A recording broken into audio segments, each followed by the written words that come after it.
The frozen creek water hit Eliza Hartwell like 1,000 knives the moment her horse stumbled on the ice and sent her plunging into the rushing current in the Colorado Rockies during the brutal winter of 1878.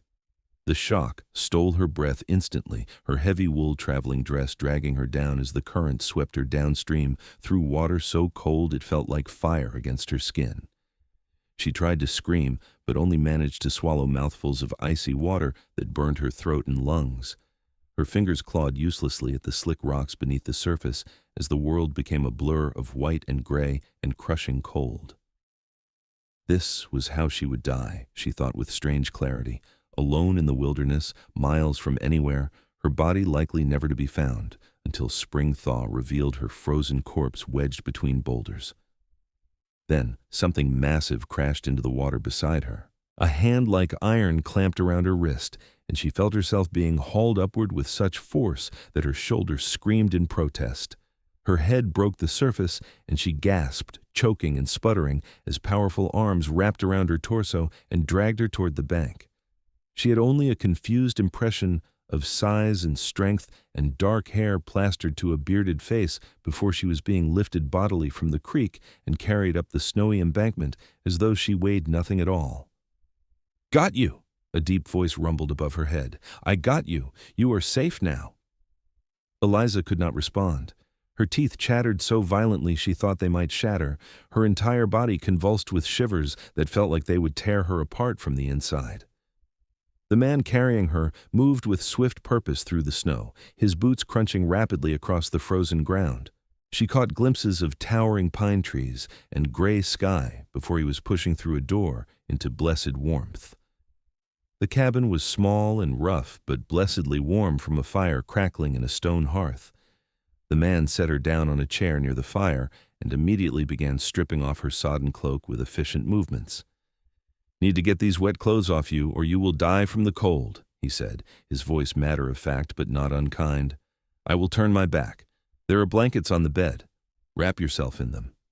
He turned away before she could form words through her chattering teeth, presenting her with a broad back covered in a thick wool shirt that stretched across shoulders wider than any she had ever seen. With shaking, nearly useless fingers, Eliza struggled out of her dress, her undergarments, her stockings, everything soaked through and clinging to her skin.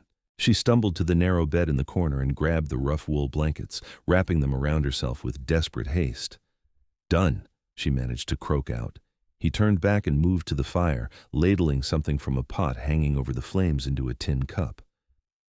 "Drink this," he said, pressing the cup into her trembling hands. "It is just broth, but it will warm you from inside." Eliza raised the cup to her lips and sipped. The hot liquid burned her throat, but in a good way, spreading warmth through her chest. She looked up at her rescuer properly for the first time. He was enormous, easily over 6 feet tall, with shoulders that seemed to fill the small cabin. His hair was dark brown and hung past his shoulders, tied back with a leather cord, and his beard was thick and neatly trimmed. But it was his eyes that caught her attention, a startling pale blue that seemed almost gray in the firelight, set in a face weathered by sun and wind and hard living. His arms, visible where his sleeves were rolled up, were corded with muscle, and his hands were large and scarred from work. "Thank you," she whispered. "You saved my life." He shrugged, looking uncomfortable with her gratitude. "Heard your horse scream. Saw you go in. Could not leave you there." "I am Eliza Hartwell," she said, taking another sip of the broth. "From Philadelphia." "Caleb Stone," he replied. He moved to hang her wet clothes on a line strung near the fire. "Long way from Philadelphia." "I was traveling to Denver to meet my brother," Eliza explained, her voice growing stronger as warmth seeped back into her body. "He works for the railroad. My horse must have spooked at something. I do not even know what happened. One moment I was riding along the trail, the next I was in the water." Caleb nodded, his expression grave. "That creek is dangerous this time of year. Ice makes the banks slippery. Your horse probably lost its footing." He paused. "Did you see where your horse went?" Eliza shook her head, feeling tears prick her eyes. "No. Everything happened so fast." "I will look for it in the morning," Caleb said. "For now you need to rest and get warm. You can have the bed. I will sleep by the fire." "I cannot take your bed," Eliza protested. "You can and you will," Caleb said firmly. You nearly died today. You need proper rest." His tone left no room for argument. Eliza was too exhausted and still too cold to fight him. She finished the broth and let him help her to the bed, keeping the blankets wrapped tightly around herself. The mattress was thin but clean, stuffed with what felt like pine needles and dried grass. As soon as her head touched the pillow, exhaustion crashed over her like a wave. Her last sight before sleep claimed her was Caleb settling himself on the floor near the fire, his large frame somehow making even that hard surface look comfortable. She woke to gray morning light filtering through the cabin's single window and the smell of coffee and frying meat. Her body ached in 1,000 places and her throat felt raw, but she was blessedly warm. Caleb stood at the fire, tending a skillet with the same efficient movements he had used the night before. "Your clothes are dry," he said without turning around. "They are on the chair. I will step outside while you dress." He was gone before she could respond, the door closing softly behind him. Eliza dressed quickly, grateful to find her garments warm and dry, though wrinkled beyond repair. When she opened the door to call him back in, she found him standing in the snow, staring out at the forest with an expression of such profound loneliness that it made her chest ache. He turned at the sound of the door, and the expression vanished, replaced by his usual stoic calm. "Come eat," he said simply. Breakfast was fried salt pork, cornbread, and strong black coffee. Eliza ate ravenously, surprised by her own hunger. Caleb ate in silence across from her at the small wooden table, his movements economical and precise. "How long have you lived here?" Eliza asked, breaking the quiet. 5 years, Caleb replied. "Built this cabin myself. Do you not get lonely so far from town?" Something flickered in those pale eyes. "Sometimes," he admitted, "but I prefer it to the alternative." "What alternative?" "People," he said bluntly. Then, as if realizing how harsh that sounded, he added, "I was a soldier in the war. When it ended, I could not go back to how things were before. Too much noise, too many people, too many memories. Up here it is quiet, peaceful." Eliza understood more than he probably realized. She had seen men return from the war changed, haunted by things they could not speak about. Her own father had been one of them, though he had hidden it better than most. "I am sorry," she said softly. Caleb shrugged. "It is what it is. I make a living trapping and hunting. Sell the furs in town twice a year. It is enough." After breakfast, Caleb went to search for Eliza's horse while she cleaned up the dishes, grateful to have something useful to do. The cabin was sparse but well maintained. A single room with the bed in one corner, the table and chairs in another, shelves holding supplies and equipment, and the fireplace dominating one wall. Furs and hides hung from the rafters, and a rifle rested above the door. It was the home of a man who needed little and wanted less. Caleb returned an hour later, leading Eliza's horse. The animal was limping slightly, but otherwise unharmed. "Found her about a mile downstream," he said. "She has a stone bruise on her front left hoof. She should not be ridden for a few days." Eliza's heart sank. "I need to get to Denver. My brother will be worried." "Denver is 3 days' ride from here in good weather," Caleb said. "In this snow, longer, and not on a lame horse." He paused, seeming to wrestle with something internally. "You can stay here until your horse heals. Then I will guide you to the main road. It is safer than traveling alone." "I cannot impose on you like that," Eliza protested, though the thought of setting out alone through the wilderness terrified her. "You are not imposing," Caleb said. "It is decided." And so, Eliza found herself an unexpected guest in the mountain man's cabin. The first day passed quietly. Caleb went about his usual routines, checking his trap lines and chopping wood, while Eliza tended the fire and prepared meals from his stores. It was strange, this domestic arrangement with a man she barely knew, but also oddly comfortable. Caleb was not much for conversation, but his presence was steady and reassuring. The second day, Eliza woke to find fresh snow falling heavily outside. Caleb stood at the window, his expression troubled. "Storm coming," he said. "A bad one. We will be snowed in for a while." "How long is a while?" Eliza asked, trying to keep the worry from her voice. "Could be days, could be a week." He turned to face her. "I have enough supplies for both of us. We will be fine. But you will not be getting to Denver anytime soon." Eliza sank into a chair, trying to process this information. Her brother would be frantic with worry. but there was nothing to be done about it. She was trapped here until the storm passed and the snow cleared enough for travel. The storm hit that afternoon with a fury that made the cabin walls shudder. Wind howled around the eaves, and snow fell so thickly that Eliza could not see more than a few feet beyond the window. Caleb moved around the cabin, checking for drafts and making sure they had enough wood stacked inside to last several days. "Have you been through storms like this before?" Eliza asked, watching him work. "Many times," Caleb said. "This cabin has weathered worse. We are safe here." That night, as the storm raged outside, they sat by the fire, and Caleb surprised her by asking about her life in Philadelphia.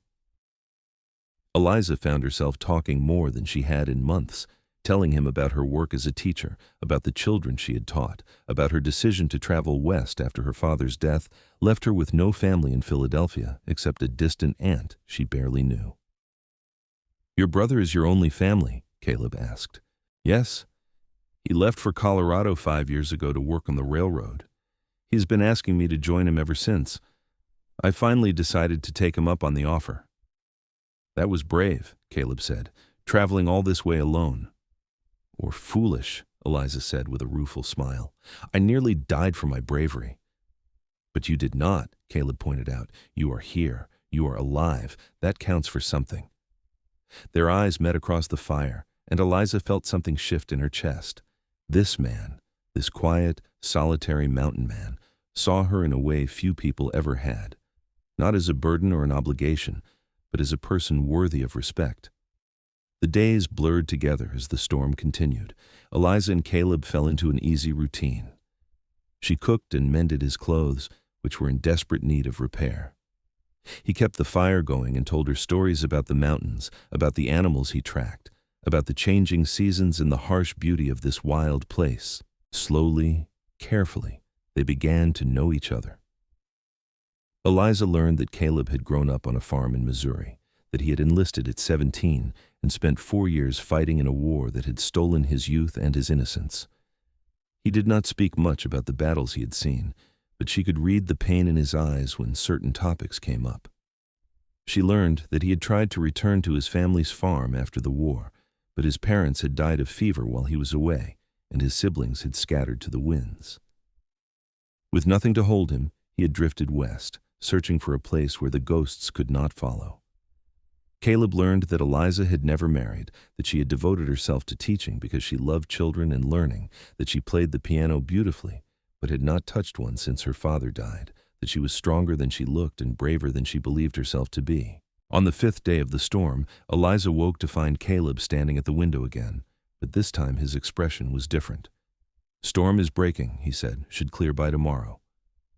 Eliza should have felt relief. Instead, she felt an unexpected pang of loss. Once the storm cleared, she would leave. She would continue to Denver, to her brother, to the new life she had planned, and Caleb would return to his solitary existence in this cabin, alone with his traps and his furs and his ghosts. That evening, as they sat by the fire, Caleb was quieter than usual. Finally, he spoke. "I have been alone a long time," he said, his voice low. "I thought I preferred it that way. Thought I was better off without people, without complications." He paused, staring into the flames. "But having you here these past days, it has reminded me what I have been missing." Eliza's heart began to pound. "What have you been missing?" "Company, conversation, someone to share meals with, to talk to at the end of the day." He turned to look at her, and the vulnerability in his eyes took her breath away. "Someone to care about, someone who might care about me." "Caleb," Eliza whispered. "I know you have plans," he continued. "I know you are going to Denver, to your brother. I'm not asking you to change those plans. I just wanted you to know that these days with you have meant something to me, more than I can properly say." Eliza stood and crossed to where he sat. She knelt beside his chair, taking his large, scarred hands in her smaller ones. "They have meant something to me too," she said. "More than I expected, more than I thought possible in such a short time." Caleb's hands tightened around hers.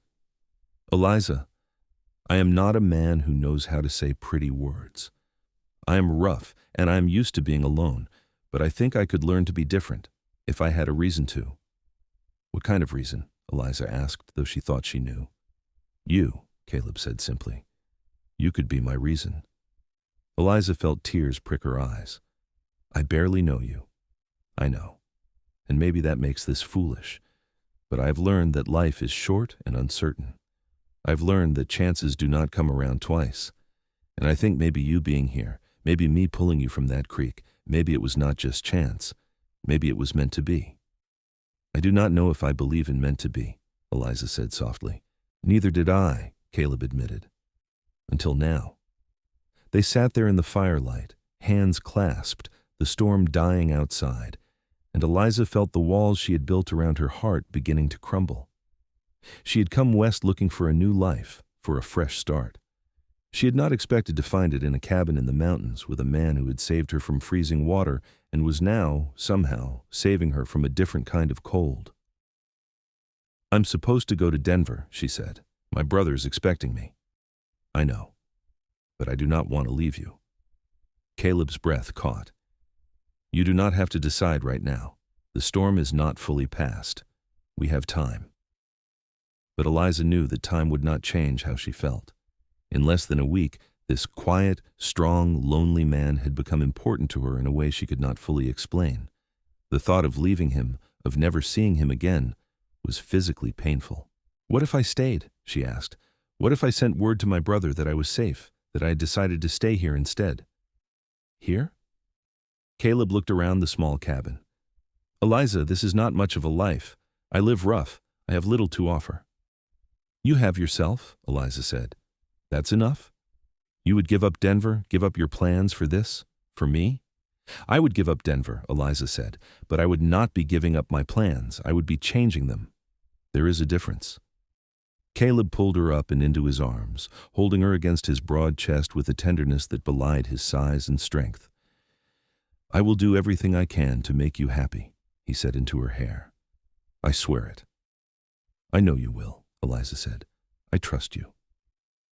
They stood there, wrapped in each other's arms, as the storm finally broke outside and stars began to appear through the thinning clouds.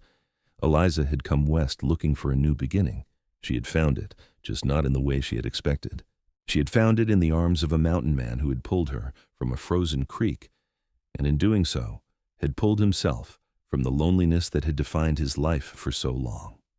The next morning dawned clear and cold.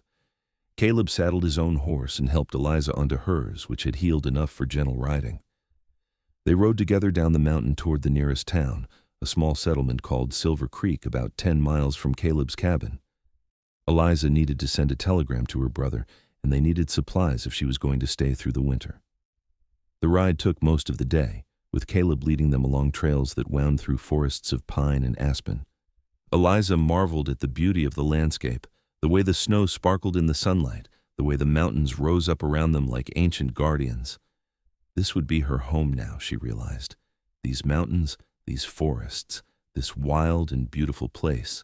Silver Creek was barely more than a collection of rough buildings clustered around a single muddy street, but it had a general store, a saloon, a telegraph office, and a small church.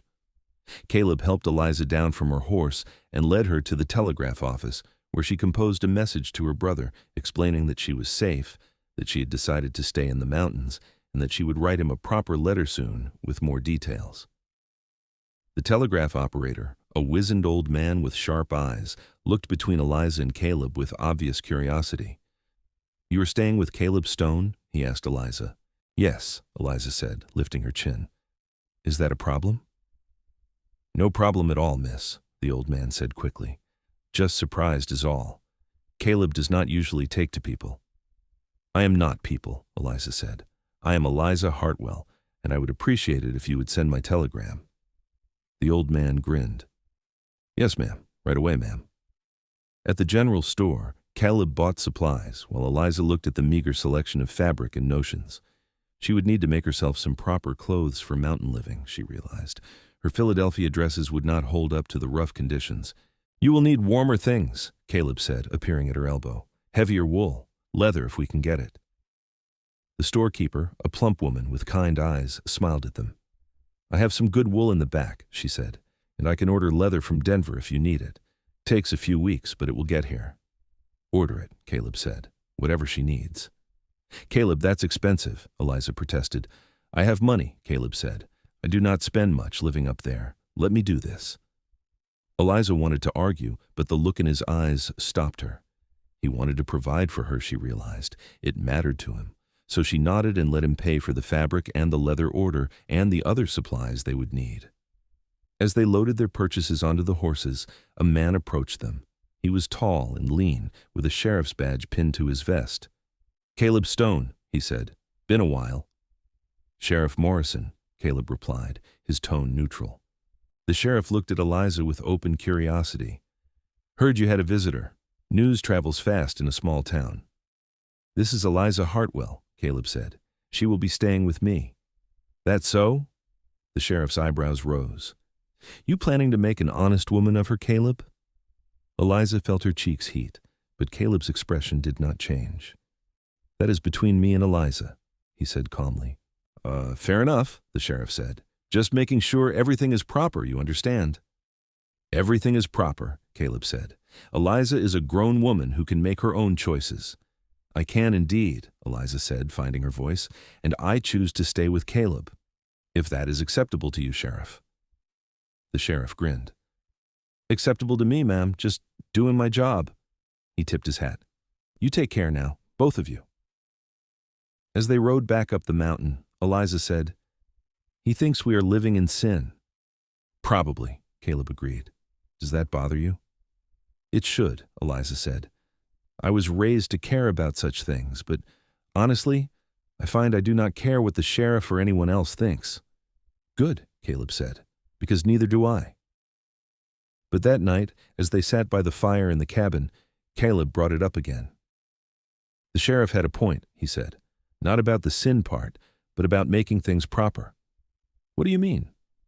I mean I should marry you, Caleb said bluntly. If you will have me. Eliza's heart skipped. Is that a proposal? I suppose it is, Caleb said. Not a very good one. I should probably get down on one knee or something. You do not have to, Eliza said, laughing. I want to do this right, Caleb said. He stood and then, to Eliza's amazement, lowered himself to one knee in front of her chair. Eliza Hartwell, I'm not a man of pretty words or grand gestures. I'm just a man who lives in the mountains and wants to spend his life with you. Will you marry me? Eliza felt tears streaming down her face. Yes, she whispered. Yes, I will marry you. Caleb stood and pulled her into his arms, kissing her for the first time. His lips were warm and gentle, and Eliza felt herself melting into him, into this moment, into the promise of a future she had not known she wanted until she found it. They were married 3 weeks later in the small church in Silver Creek. Eliza wore a simple dress she had sewn herself from the wool Caleb had bought her, and Caleb wore his best shirt and pants, his hair neatly tied back. The preacher was a circuit rider who only came through once a month, and they were lucky to catch him.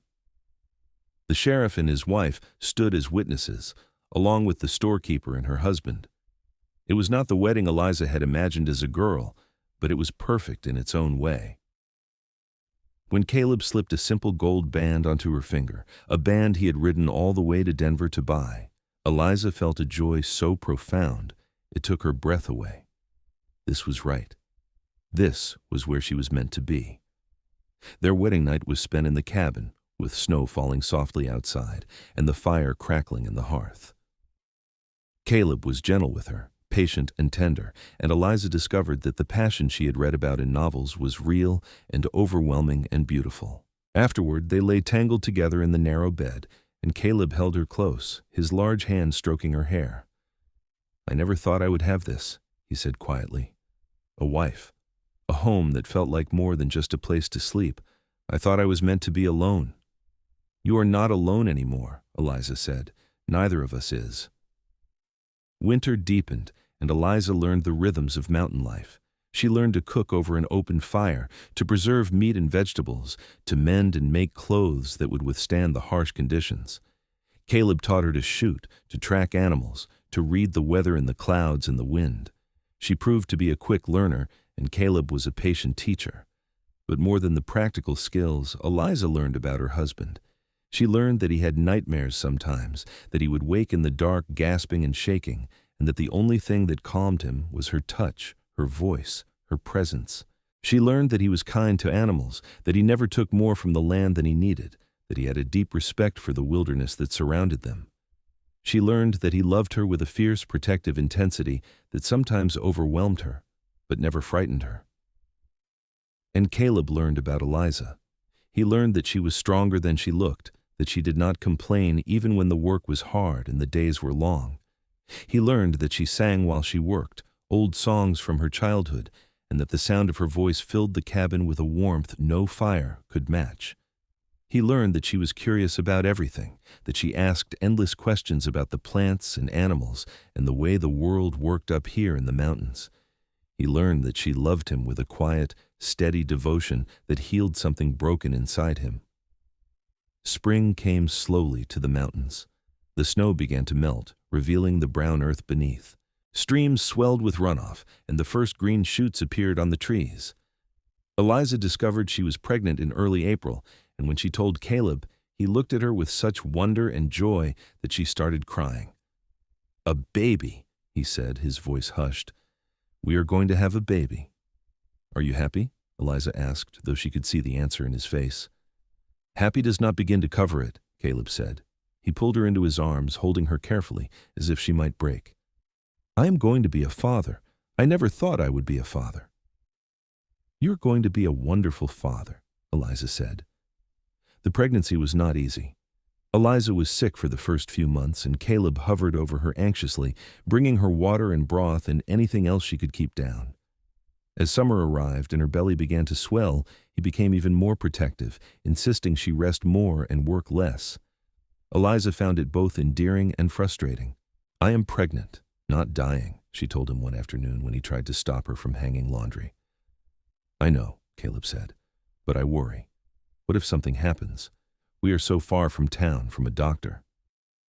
"Women have been having babies in remote places since the beginning of time," Eliza said gently. "I will be fine. We will be fine." But Caleb's worry was not entirely unfounded. As Eliza's due date approached in late October, he made several trips to Silver Creek to talk to the doctor there, to make sure he knew what to do if something went wrong. The doctor, an older man named Henderson, agreed to come to the cabin when Eliza's time came, weather permitting. Eliza went into labor on a cold October night, 3 weeks before her due date. Caleb rode through the darkness to fetch Dr. Henderson, his heart pounding with fear. What if he was too late? What if something went wrong while he was gone? But he had to get the doctor. He had to make sure Eliza and the baby would be safe. He returned with Dr. Henderson just as dawn was breaking. Eliza was in the cabin, pacing and breathing through contractions, and when she saw Caleb, relief flooded her face. "You came back," she said. "Of course I came back," Caleb said, going to her. "I will always come back to you." The labor was long and difficult. Eliza labored through the day and into the night, and Caleb stayed by her side the entire time, holding her hand, wiping her forehead, murmuring encouragement. Dr. Henderson worked calmly and efficiently, and finally, just after midnight, a baby's cry filled the cabin. "It is a boy," Dr. Henderson announced, holding up the squalling infant. "A healthy boy." Caleb stared at his son, at the tiny red face and flailing fists, and felt something crack open inside his chest. This was his child, his son, a piece of him and Eliza, a new life they had created together. "Let me see him," Eliza said weakly, and Dr. Henderson placed the baby in her arms. She looked down at their son with such love that Caleb had to look away, overwhelmed by emotion. "What should we name him?" Eliza asked, looking up at Caleb. Caleb thought for a moment. "Samuel," he said, "after my father." "Samuel Stone," Eliza said, testing the name. "I like it. Hello, Samuel. Welcome to the world." Dr. Henderson stayed for 2 days to make sure both Eliza and the baby were doing well, then rode back to Silver Creek with Caleb's profound thanks and a generous payment. Caleb and Eliza were left alone with their son, and they spent the first weeks in a haze of exhaustion and wonder. Samuel was a good baby, healthy and strong, with his father's blue eyes and his mother's dark hair. Caleb was terrified of him at first, afraid his large hands would hurt the tiny infant, but Eliza showed him how to hold Samuel, how to support his head, how to soothe him when he cried. And gradually, Caleb relaxed into fatherhood, discovering a capacity for gentleness he had not known he possessed.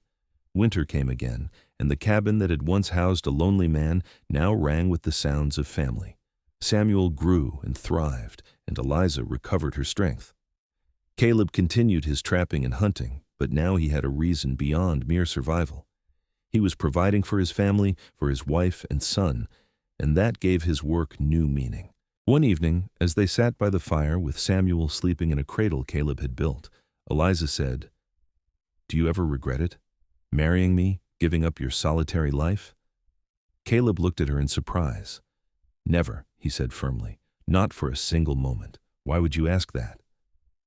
"I just wonder sometimes if you miss the quiet, the simplicity of being alone." "I do not miss being alone," Caleb said. "I was not living before you came. I was just existing. You gave me a reason to live. You and Samuel. You are everything to me." Eliza smiled, tears glistening in her eyes. "You are everything to me too. I cannot imagine my life without you now. When I think about how close I came to dying in that creek, how easily I might never have met you, it terrifies me." "But you did not die," Caleb said. "You lived, and you are here with me. That is all that matters." The years passed, marked by the changing seasons and the milestones of their growing family. Samuel learned to walk and talk, and Eliza became pregnant again. Their second child, a daughter they named Rose, was born in the spring of 1881.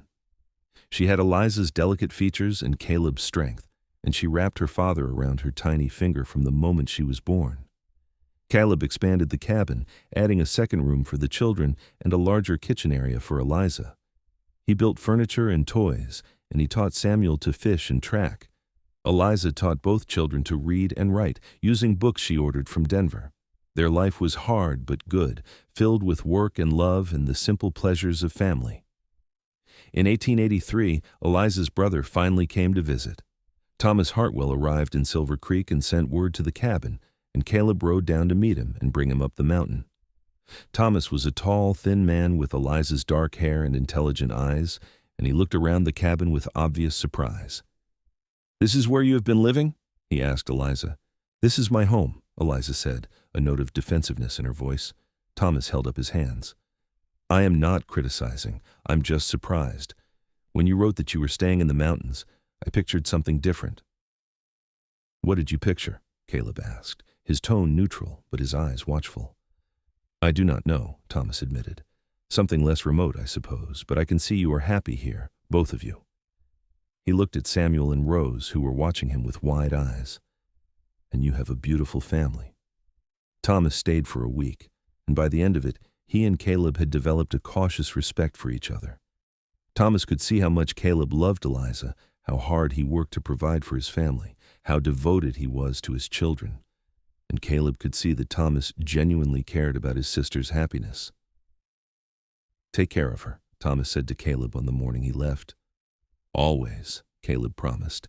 "And if you ever need anything, if you ever want to come to Denver, you have a place with me." "Thank you," Caleb said. "But this is where we belong."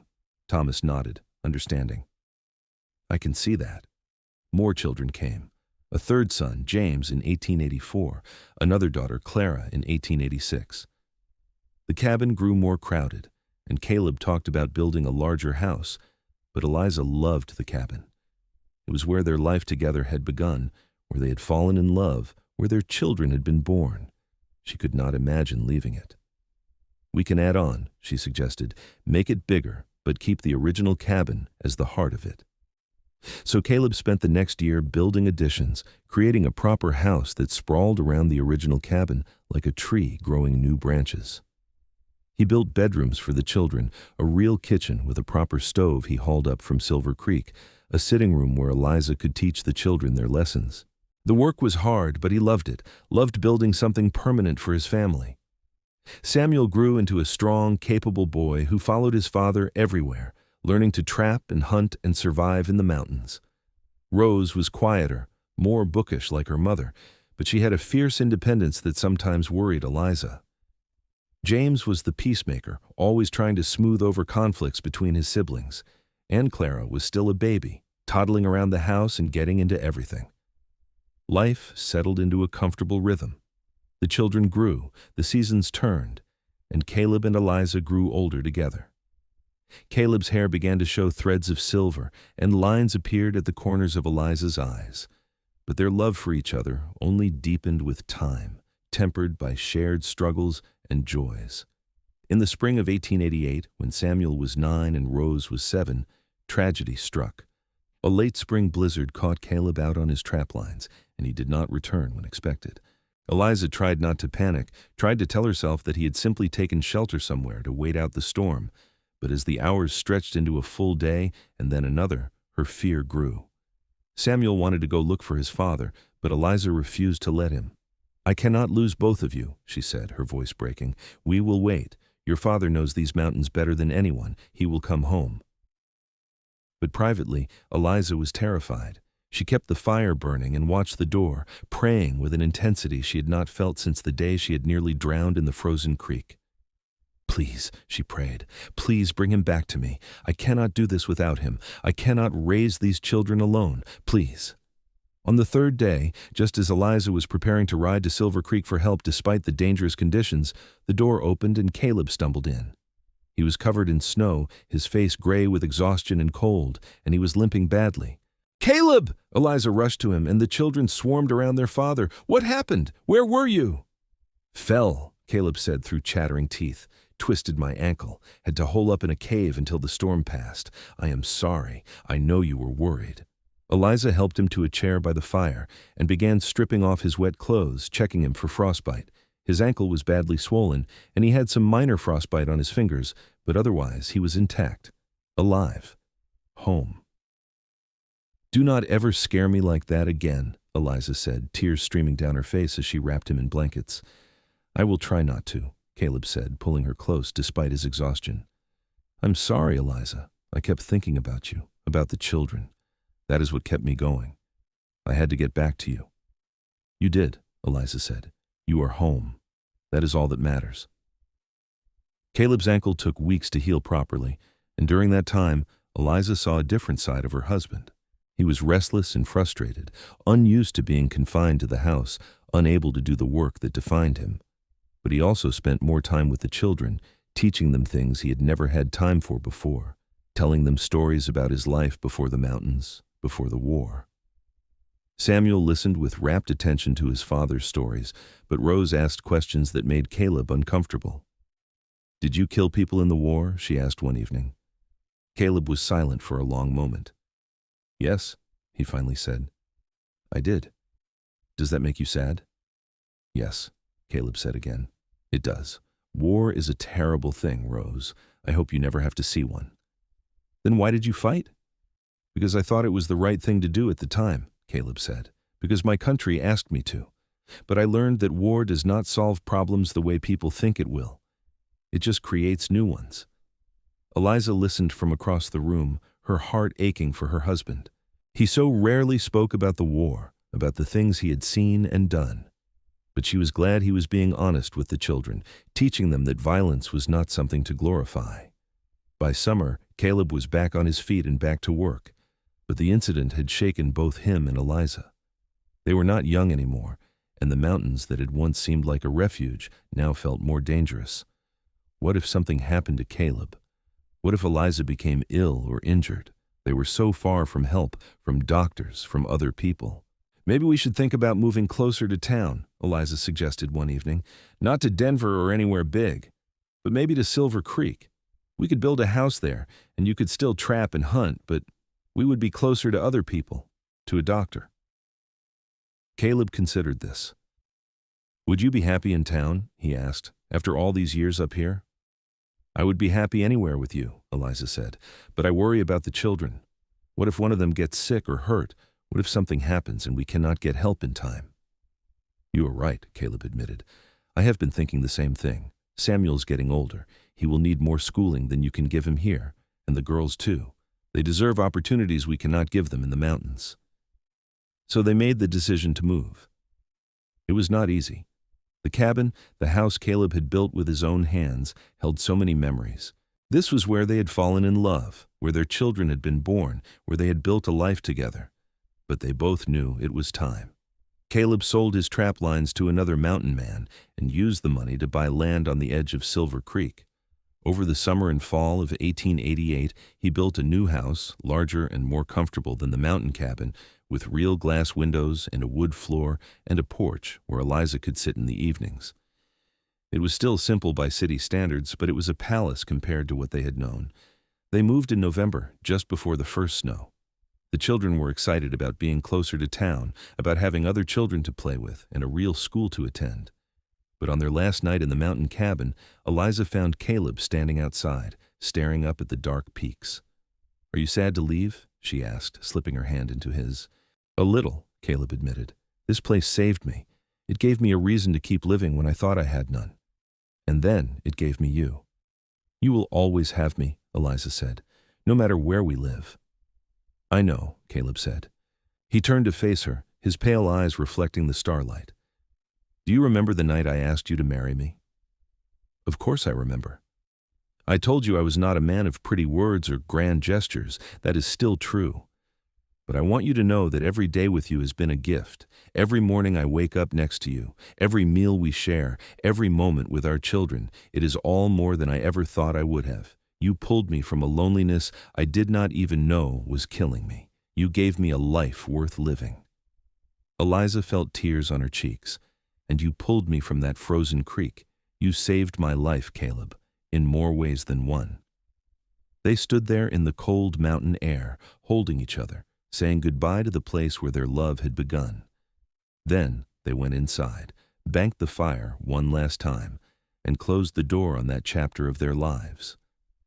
Life in Silver Creek was different, but good in its own way. The children thrived in school, making friends and learning things Eliza could never have taught them. Samuel showed an aptitude for mathematics and engineering, and the schoolteacher suggested he might one day go to college. Rose discovered a love of writing and filled notebook after notebook with stories and poems.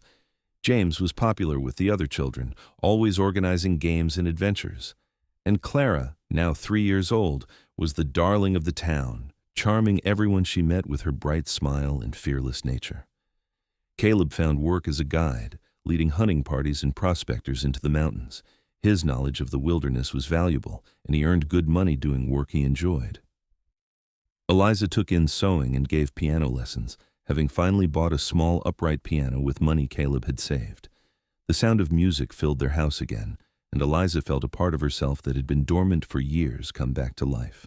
They made friends in town, something neither of them had expected. The sheriff and his wife became regular visitors, as did the doctor and the schoolteacher. Eliza joined the church ladies' auxiliary and helped organize social events. Caleb was more reserved, but he was respected in the community for his skills and his quiet integrity. In 1890, Eliza became pregnant again, a surprise at 34 years old. The pregnancy was harder than her previous ones, and Dr. Henderson watched her carefully. But in the spring of 1891, she delivered a healthy baby boy they named Daniel.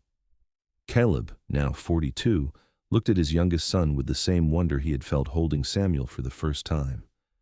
"I thought we were done having babies," he said, cradling Daniel gently. "So did I," Eliza said, laughing. "But apparently God had other plans." "I'm not complaining," Caleb said. "Another blessing I did not expect." The years continued to pass. Samuel, at 13, was already as tall as his mother and showed signs of inheriting his father's size and strength. He talked about becoming an engineer, about building bridges and railroads. Caleb encouraged him, even though part of him hoped his son would stay close to home. Rose, at 11, was quieter and more introspective. She spent hours reading and writing, and Eliza recognized in her daughter the same hunger for knowledge and beauty that she herself had felt as a young woman. James, at 8, was the social one, always surrounded by friends, always planning the next adventure. Clara, at 5, was fearless and independent, climbing trees and catching frogs and refusing to be limited by what girls were supposed to do. And Daniel was a happy, chubby baby who smiled at everyone. In the summer of 1893, Thomas Hartwell came to visit again, this time bringing his new wife, a kind woman named Margaret. They stayed for 2 weeks, and Thomas marveled at how much the children had grown, how well Eliza and Caleb had done for themselves. "You have built a good life here," Thomas said to Eliza one evening as they sat on the porch, watching the children play in the yard. "I worried about you all those years ago when you wrote that you were staying in the mountains with a man I had never met. But I can see now that you made the right choice." "I did," Eliza said. "I know it must have seemed crazy at the time. We barely knew each other. But sometimes you just know, you know? Sometimes you meet someone, and you just know they are meant to be part of your life." "I understand that now," Thomas said, glancing at his wife. "I felt the same way when I met Margaret." That evening, after Thomas and Margaret had gone to bed, Caleb and Eliza sat together on the porch swing, watching the stars come out. "Do you ever think about that day?" Caleb asked. "The day you fell in the creek?" "Sometimes," Eliza said. "It feels like a lifetime ago, like it happened to a different person." "In a way, it did," Caleb said. "We are both different people than we were then." "Better people, I think," Eliza said. "Definitely better," Caleb agreed. He put his arm around her and she leaned into his solid warmth. "I was so alone before you came. I did not even realize how alone I was. I thought I was fine, that I had everything I needed. But I was just surviving, not living." "And now?" Eliza asked. "Now I'm living," Caleb said, "really living, because of you." In 1895, Samuel left for college in Denver, the first member of either family to pursue higher education. It was hard for Eliza to let him go, but she was proud of him, proud of the young man he had become. Caleb took it harder than he let on, missing his eldest son's presence, missing their talks and their time together in the mountains. But life went on. Rose continued to write, and at 14 she had a poem published in a Denver newspaper. James, at 12, was already talking about becoming a doctor like Dr. Henderson. Clara, at 9, announced that she wanted to be a teacher like her mother, and Daniel, at 4, was a happy, curious child who followed his father everywhere. In the fall of 1896, Eliza's health began to decline. She developed a persistent cough that would not go away, and she grew tired more easily. Dr. Henderson examined her and diagnosed consumption, the disease that had killed so many on the frontier. He was honest with Caleb about the prognosis. There was no cure.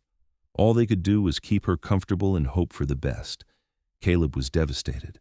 He could not imagine a world without Eliza, could not conceive of going on without her. But he hid his fear from her, focusing instead on caring for her, on making sure she had everything she needed. Eliza faced her illness with the same quiet strength she had shown throughout her life. She continued to teach Clara and Daniel, though she had to rest more often. She continued to play the piano, though her fingers grew weaker. She continued to love her family with every fiber of her being. Samuel came home from college when he heard his mother was ill. He was 19 now, a young man with his father's size and his mother's intelligence. He sat with Eliza for hours, talking about his studies, about his dreams for the future, about how much she had shaped the person he had become. "I am so proud of you," Eliza told him, her voice weak but clear. "You're going to do great things, Samuel." "I know it." "I learned everything from you," Samuel said, tears streaming down his face. "You and Father, you taught me what it means to work hard, to love deeply, to never give up." "Then I did my job," Eliza said, smiling. But despite everyone's hopes and prayers, Eliza continued to decline. By the spring of 1897, she was bedridden, too weak to leave her room. Caleb barely left her side, holding her hand, reading to her, telling her stories about their life together. One evening in late April, as the sun was setting and golden light filled the room, Eliza squeezed Caleb's hand. "I'm not afraid," she said softly. "I am," Caleb admitted, his voice breaking. "I'm terrified. I do not know how to do this without you." "You will be fine," Eliza said. "You are the strongest man I know, and you have the children. They need you." "I need you," Caleb said. "I know," Eliza said, "and I will always be with you. In your heart, in your memories, in our children, I will always be with you, Caleb." "I love you," Caleb said, tears streaming down his weathered face. "I have loved you since the moment I pulled you from that creek. You are the best thing that ever happened to me." "And you are the best thing that ever happened to me," Eliza said. "You saved me, Caleb. In every way a person can be saved. and I hope I saved you too." "You did," Caleb said. "You absolutely did." Eliza smiled, and then her eyes closed. Her breathing grew shallow, and then, as the last light faded from the sky, she took one final breath and was gone. Caleb sat there, holding her hand, unable to move, unable to accept that she was really gone. The children came in one by one, saying their goodbyes, crying for the mother they had lost. But Caleb could not cry. He just sat there, numb, feeling like a part of himself had been torn away. They buried Eliza in the Silver Creek Cemetery on a hillside overlooking the mountains she had loved. The entire town turned out for the funeral, testament to how much she had been loved and respected. Caleb stood at the graveside, his children around him, and finally let himself cry. He cried for the woman he had loved, for the life they had built together, for all the years they would not have. The weeks after Eliza's death were the hardest of Caleb's life. He moved through each day mechanically, caring for the children, doing his work, but feeling hollow inside. The house felt empty without Eliza's presence, without her music, without her laughter. He found himself talking to her sometimes, telling her about his day, asking her advice. He knew it was foolish, but it brought him comfort. Samuel stayed home from college to help with the younger children. Rose took over the cooking and household management with a competence that reminded Caleb painfully of her mother. James tried to keep everyone's spirits up, but even his natural cheerfulness was dimmed. Clara cried herself to sleep every night, and Daniel, at 6, did not fully understand why his mother was not coming back. One evening, about a month after Eliza's death, Caleb found himself standing outside the old mountain cabin. He had ridden up there without really thinking about it, drawn by memories. The cabin was still standing, though it showed signs of neglect. He went inside and stood in the middle of the single room, remembering. This was where he had brought Eliza after pulling her from the creek. This was where they had fallen in love. This was where their life together had begun. He could almost see her standing by the fire, wrapped in blankets, her dark hair drying in the heat.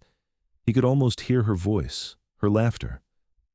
"I miss you," he said aloud to the empty cabin. "God, Eliza, I miss you so much." And then, for the first time since her death, he felt something other than numbness. He felt gratitude. Gratitude for the years they had had together, for the children they had raised, for the love they had shared. Eliza had given him 18 years of happiness, 18 years of purpose and meaning. That was more than many people got in a lifetime. She had pulled him from his loneliness, had given him a reason to live. And now, even though she was gone, he still had that reason. He had their children, he had the life they had built together, he had the memories of her love. Caleb rode back to Silver Creek with a lighter heart than he had had in weeks. He was not healed, not by a long shot. The grief was still there, sharp and painful, but he could see a path forward now. He could see how to keep living, how to honor Eliza's memory by being the father their children needed, by living the kind of life she would have wanted him to live. The years passed slowly. Samuel finished college and became an engineer, working on railroad projects throughout the West. He married a smart, capable woman named Alice, and they gave Caleb his first grandchildren. Rose became a teacher and then a writer, publishing stories and articles in magazines and newspapers.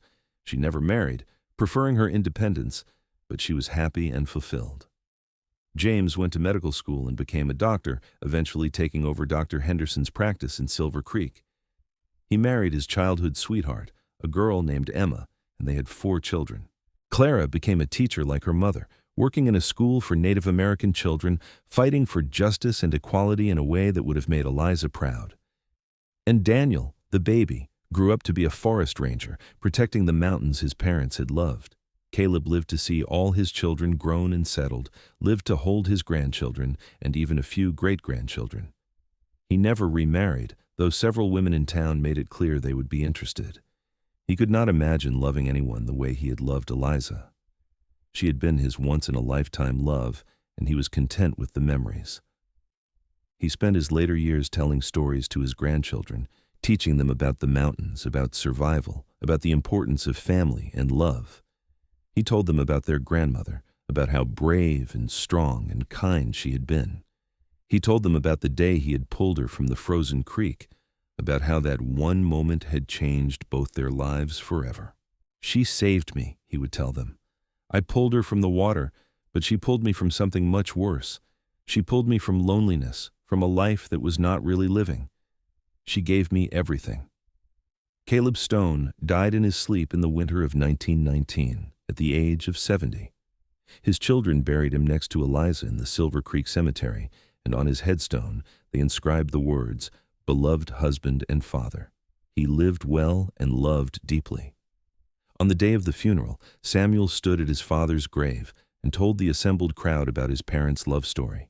He told them about the frozen creek, about the mountain cabin, about two lonely people who had found each other against all odds and built a life together. "My father used to say that my mother saved him," Samuel said. "But the truth is, they saved each other. They pulled each other from loneliness and fear and gave each other a reason to live. That is what love is. That is what they taught us. And that is the legacy they left behind." As the crowd dispersed, Samuel stayed behind, standing between his parents' graves. He thought about the stories his father had told, about the life his parents had built, about the love that had sustained them through hardship and joy, through raising children and building a home, through sickness and health, until death finally parted them. But even death had not really parted them, Samuel realized. His father had carried his mother in his heart for the 22 years he had outlived her, and now they were together again, reunited in whatever came after this life. Samuel placed a hand on each headstone, feeling the cold stone beneath his palms. "Thank you," he said softly. "Thank you for showing us what love looks like. Thank you for the life you gave us. Thank you for everything." Then he turned and walked down the hill to where his own family waited, carrying with him the lessons his parents had taught, the love they had modeled, the legacy they had left. The story of the mountain man and the woman he had pulled from the frozen creek would be passed down through generations, a reminder that sometimes salvation comes from unexpected places, that love can bloom in the harshest conditions, and that two people who find each other against all odds can build something beautiful and lasting. The old mountain cabin still stood, weathered and worn but solid, a testament to the man who had built it and the love that had begun there. Sometimes, on quiet winter evenings, people claimed they could see smoke rising from its chimney, could hear the faint sound of a woman singing and a man's deep laughter. But whether those were ghosts or just the wind playing tricks, no one could say for certain. What was certain was that Caleb Stone and Eliza Hartwell had lived and loved and left their mark on the world. They had pulled each other from loneliness and fear and built a life together in the wild mountains of Colorado. They had raised children who went on to do good in the world, who carried forward the values their parents had instilled in them. They had loved each other with a fierce, enduring devotion that had sustained them through every trial. And in the end, that was enough. That was everything. That was the whole story, complete and closed, a love that had begun in a frozen creek and had lasted beyond death itself, living on in the hearts and memories of those they had left behind.